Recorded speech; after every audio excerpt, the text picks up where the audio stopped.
नमस्कार बच्चों। आज जो टॉपिक मैं आपके सम्मुख लेके आया हूँ वह है अर्थशास्त्र की परिभाषाएँ।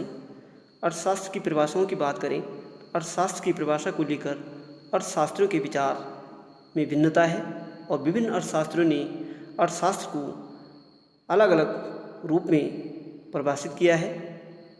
अर्थशास्त्र की विभिन्न परिभाषाओं को निम्नांकित 5 वर्गों में बांटा जा सकता है। सबसे पहले बात करें धन केंद्रित परिभाषा।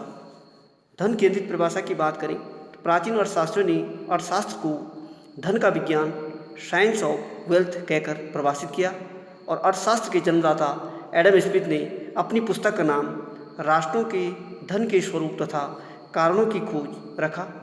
अतः एडम स्मिथ के अनुसार अर्थशास्त्र राष्ट्रों के धन के स्वरूप तथा कारणों की खोज से संबंधित है। इसी प्रकार फ्रांसीसी लेखक जेवेसे के अनुसार अर्थशास्त्र वह विज्ञान है जो धन का अध्ययन करता है। अमेरिका अर्थशास्त्री वकार के अनुसार अर्थशास्त्र ज्ञान के उस भाग का नाम है जिसका संबंध धन से है और इन परिभाषाओं से स्पष्ट है कि इस युग में धन पर विशेष बल दिया गया। धन केंद्रित परिभाषाओं की आलोचना हुई और ये परिभाषा दोषपूर्ण थी और इनकी तीव्र आलोचनाएं हुई। इन परिभाषाओं में धन पर आवश्यकता से अधिक जोर दिया गया, यहाँ तक कि धन को एक साध्य मान लिया गया, परंतु धन की प्राप्ति साध्य नहीं है, बल्कि धन क्या है? साधन है, जिसकी सहायता से मनुष्य अपनी आवश्यकताओं की पूर्ति करता है।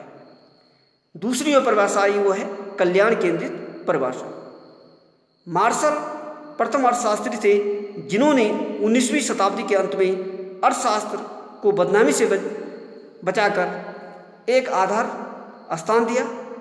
उन्होंने बताया कि धन साध्य नहीं है जैसा कि प्राचीन अर्थशास्त्री सोचते थे, बल्कि वह क्या है? साधन मात्र है और जिनकी सहायता से मानव कल्याण में वृद्धि की जा सकती है। इस प्रकार मार्शल ने धन से जोर हटाकर मनुष्य के आर्थिक कल्याण पर अधिक जोर दिया गया और मार्शल की परिभाषा के बाद इससे मिलती जुलती कई परिभाषाएं दी गई। प्रोफेसर कैनन के अनुसार राजनीतिक अर्थशास्त्र का उद्देश्य उन सामान्य कारणों की व्याख्या करना है जिन पर मनुष्य का भौतिक कल्याण निर्भर है। संक्षिप्त में मार्शल, पीगू, कैनन इत्यादि अर्थशास्त्रियों के अनुसार अर्थशास्त्र भौतिक कल्याण का अध्ययन है। अब बात करें कल्याण केंद्रित परिभाषा की आलोचना। मार्शल ने अर्थशास्त्र के अध्ययन को केवल भौतिक साधनों की प्राप्ति तथा उपभोग तक ही सीमित रखा, परंतु साधन अभौतिक भी हैं। जैसे सेवाएं होगी आपकी, वकील द्वारा जो सेवा दी जाती है, डॉक्टर हो गया आपका, मजदूर हो गया इत्यादि, अपनी सेवाओं द्वारा ही धन प्राप्त करते हैं और इन सेवाओं का अध्ययन अर्थशास्त्र में किया जाता है। अतः रॉबिन्स के अनुसार साधनों का भौतिक और अभौतिक वर्गीकरण उचित नहीं है। तीसरी परिभाषा आई सीमित केंद्रित परिभाषा, ये दुर्लभता संबंधी परिभाषा। प्रोफेसर रॉबिन्स ने कल्याण परिभाषाओं के दोष को बताते हुए न तो धन पर जोर दिया और न मनुष्य के कल्याण या हितों पर, बल्कि उन्होंने मनुष्य के असीमित आवश्यकताओं का सीमित साधनों से संबंध स्थापित करने का प्रयत्न किया। An essay on the nature and significance of economic science, Robins की जो एक पुस्तक थी, और रॉबिन्स की परिभाषाओं को निम्नलिखित 4 मूल तत्व हैं। साध्य का तात्पर्य है आवश्यकता से है और मनुष्य साध्य अर्थात आवश्यकताएं अनंत और असीमित है। साधन सीमित है और यदि भी मनुष्य की आवश्यकताएं असीमित हैं, परंतु इनकी पूर्ति के लिए मनुष्य के पास साधन अर्थात समय तथा धन सीमित है। ऐसी स्थिति में मनुष्य को आवश्यकताओं के बीच चुनाव करना पड़ता है और साधनों के वैकल्पिक प्रयोग, साधन केवल सीमित ही नहीं है बल्कि उनका कई प्रयोग में इस्तेमाल किया जा सकता है।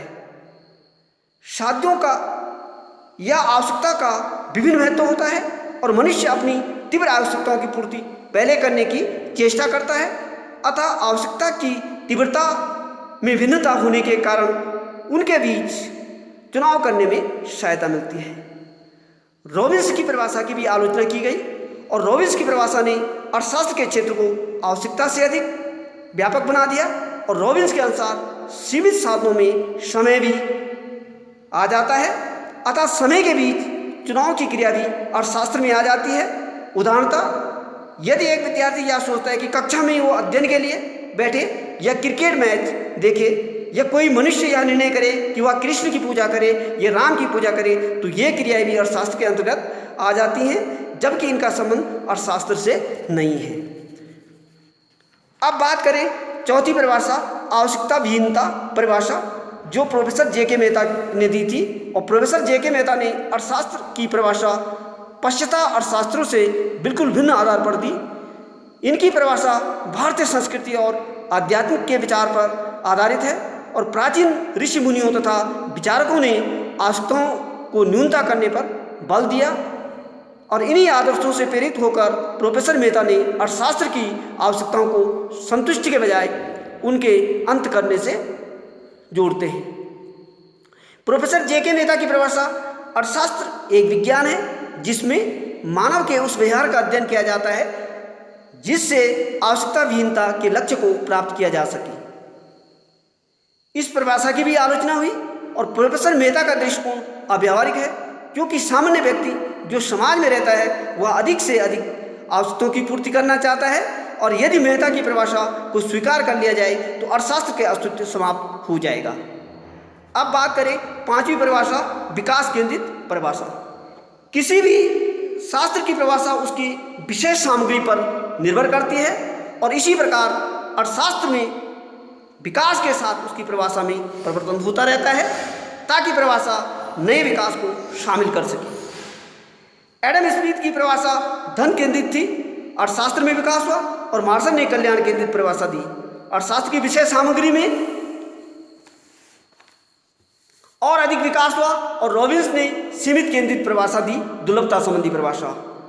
रॉबिन्स की परिभाषा सन 1932 के पश्चात से अर्थशास्त्र की विषय सामग्री में वृद्धि हुई और परिणाम स्वरूप अब एक ऐसी परिभाषा की आवश्यकता है जो आर्थिक विकास पर जोर दी और ऐसी परिभाषा को विकास केंद्रित परिभाषा कहा जा सकता है।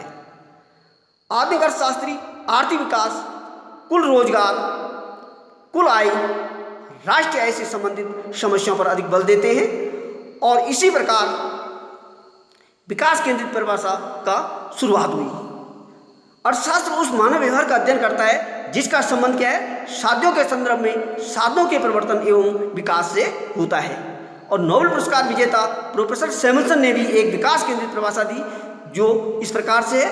अर्थशास्त्र इस बात का अध्ययन करता है कि व्यक्ति और समाज अनेक प्रयोगों में आ सकने वाली उत्पादन के सीमित साधनों का चुनाव एक समय अवधि में विभिन्न वस्तुओं के उत्पादन में लगने और उनको समाज में विभिन्न वस्तुओं के उत्पादन में लगाने और उनके समाज में विभिन्न वस्तुओं और समूह में उपभोग हेतु वर्तमान तथा भविष्य में बांटने के लिए किस प्रकार करते हैं। ऐसा हुए चाहे द्रव्य को प्रयोग करके करें अथवा उनके बिना करें, यह साधनों के बांटन के स्वरूप में सुधार करने के लागतों एवं उपयोगिताओं का विश्लेषण करता है। प्रोफेसर सैमुअल्सन की परिभाषा को सरल शब्दों में आप इस प्रकार से भी कह सकते हैं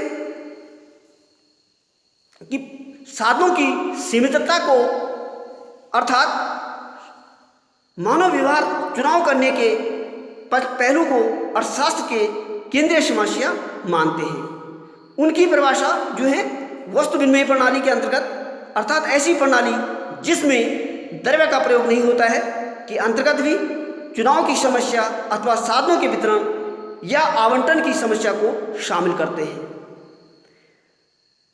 तो इसके 5 परिभाषाओं के बाद निष्कर्ष ये निकलता है कि अर्थशास्त्र के आधुनिक विकास को देखते हुए विकास केंद्रित परिभाषा अन्य सभी परिभाषाओं की तुलना में श्रेष्ठ है तथा निस्संदेह ये परिभाषाएं आर्थिक समस्या को सही रूप में प्रस्तुत करती हैं।